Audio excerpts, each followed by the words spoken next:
Protectorate Productions Comedy Showcase. Here we go.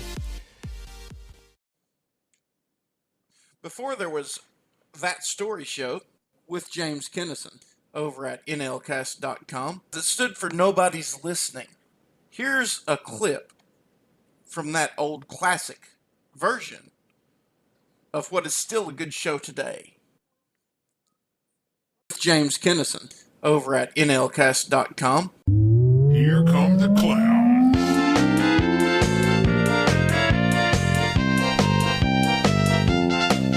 It's JoJo! It's JoJo! JoJo the Christian, JoJo the Christian, JoJo the Christian clown! Yeah! Hello, my name is JoJo. Welcome to my podcast.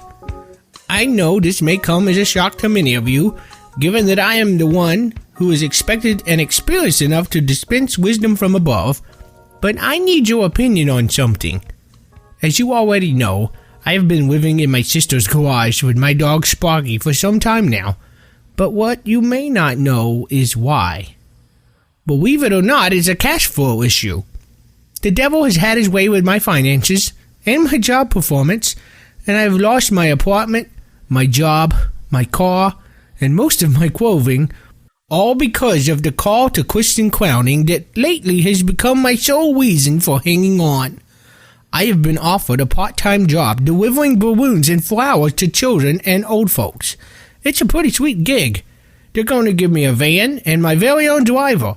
All I have to do is walk it up to the door and hand them some flowers and balloons. And every once in a while, they're going to want me to sing to the person receiving the arrangement.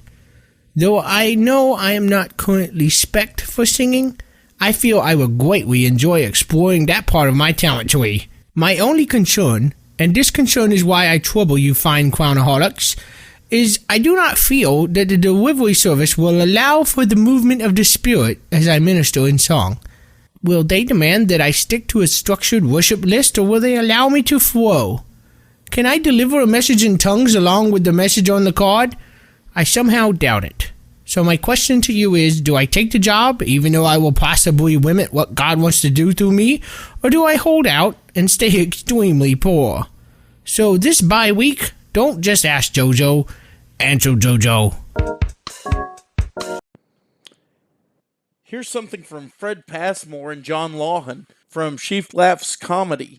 You can find that over at ChristianSkitScripts.com. You know, writing comedy and drama for churches is kind of my specialty, so if you're looking for some funny scripts to use for your next event... Hello there, Mr. Fred. Well, I did it.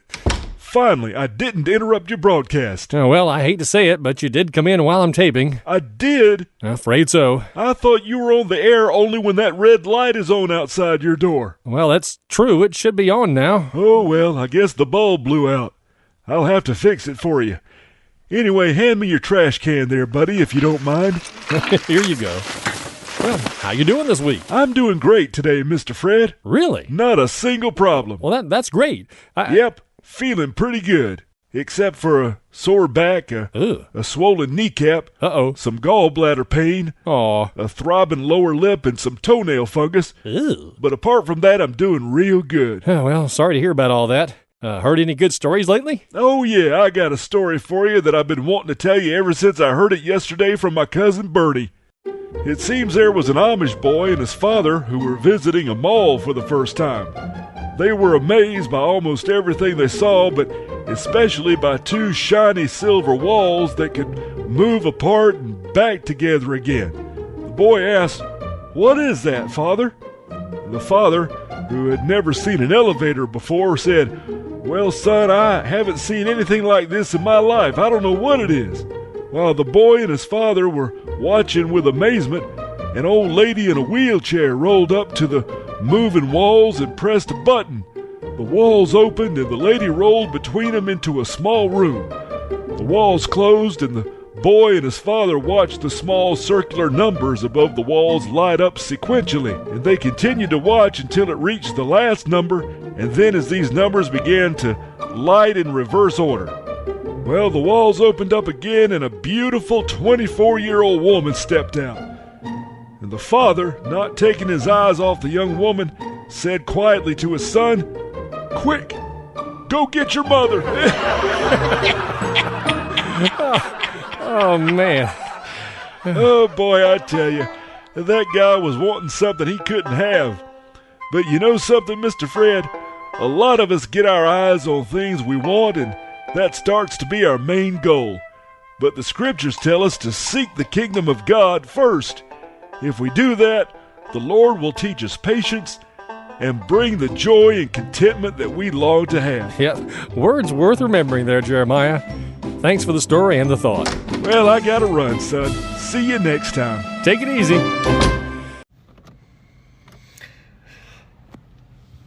Fred Passmore and John Lawson aren't the only ones who we feature that ended up on the Sheep Laughs comedy show.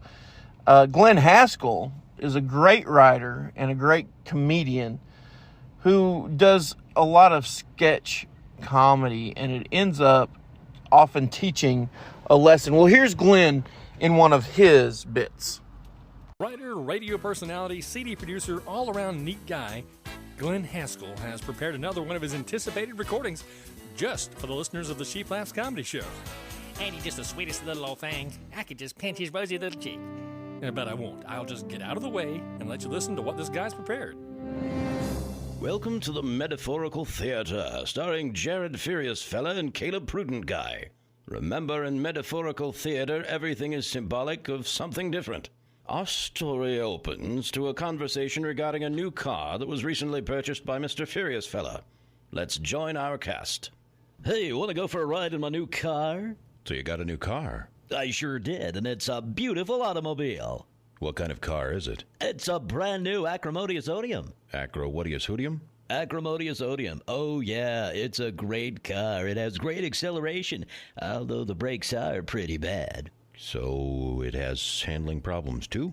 I've never stopped to think about it, but yes, it's not a very forgiving vehicle either. You forget to check the oil, and man, does it let you know. Is that the owner's manual right there? Oh, yeah, here.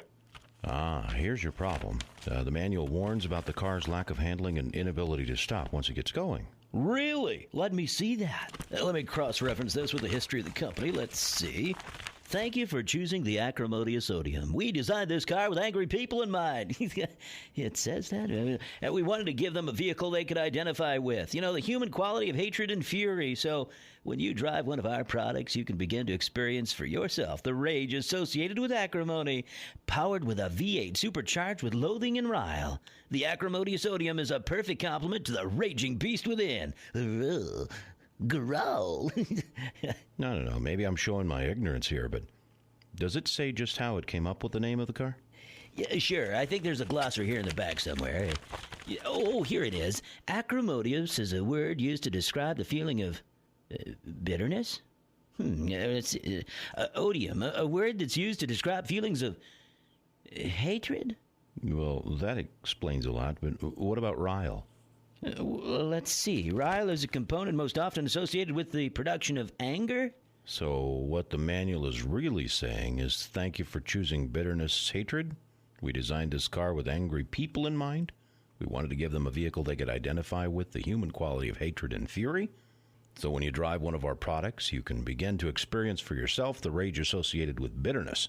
Powered by a V8 supercharged with hatred and anger, the bitterness hatred is the perfect complement to the raging beast within. Well, when you put it like that, so do you want to go for a ride in my new car or not?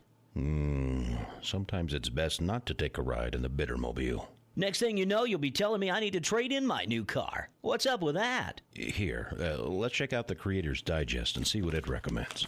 Get rid of all bitterness, rage, anger, harsh words, and slander, as well as all types of malicious behavior. Instead, be kind to each other, tender-hearted, forgiving one another, just as God through Christ has forgiven you. Ephesians 4:31 and 32. This has been a presentation of the Metaphorical Theater. You know, I've often wondered. I work in a deli. I cook a lot of chicken, and I've often wondered if Elvis Presley had a chicken restaurant, Would it be called Love Me Tenders? Well, this is one of those that I'm recording now without sound effects, anything like that. This is just me and my voice before work trying to make somebody laugh on the comedy showcase. So, phone rings and it's picked up.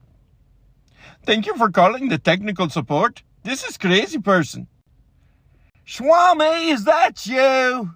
Why, yes it is. Thank you very much for noticing. How may I help the good person this fine day? My computer won't turn on. Okay, you're going to need to do a hard reset. You're going to want to put me on the speaker for this. You're on speaker. What I need you to do is stand on your head, stick out your tongue, while singing Yankee Doodle and rubbing your belly and tapping your head all at the same time. This is hard! Yes, sir. That is why it is called a hard reset. Have you tried the power button? And here's this week's Old Time Radio Moment, brought to you by the Retro Radio Podcast and Keith Heltley. And now, ladies and gentlemen, for our feature attraction tonight, the Benny Little Theater Movement will present an original courtroom melodrama entitled Death in the Nightclub, or Sally, Irene, and Murder. I thought that picture was Sally, Irene, and Mary. Don't forget, Fred Allen's in it. Now, Fred wasn't listening in, I'll scream. Now, on the night of February 16th, Mr. Hamilton J. Vance, a Wall Street broker, was murdered in the Hotsy Totsy nightclub. Mr. Vance was just about to finish his dinner when somebody served him a lead demi-tass. Who killed him? I'm coming to that. A notorious gangster known as Three Tonsil Divine, alias Scar Voice Andy, was suspected and immediately placed under arrest, but denied any connection with the crime. I didn't do it, I tell you, I didn't do it. That remains to be seen, Andy, and hello. Hiya, Buck. Now, I will play the part of fearless John Benny, a district attorney who has just sent more people up the river than the Albany night boat.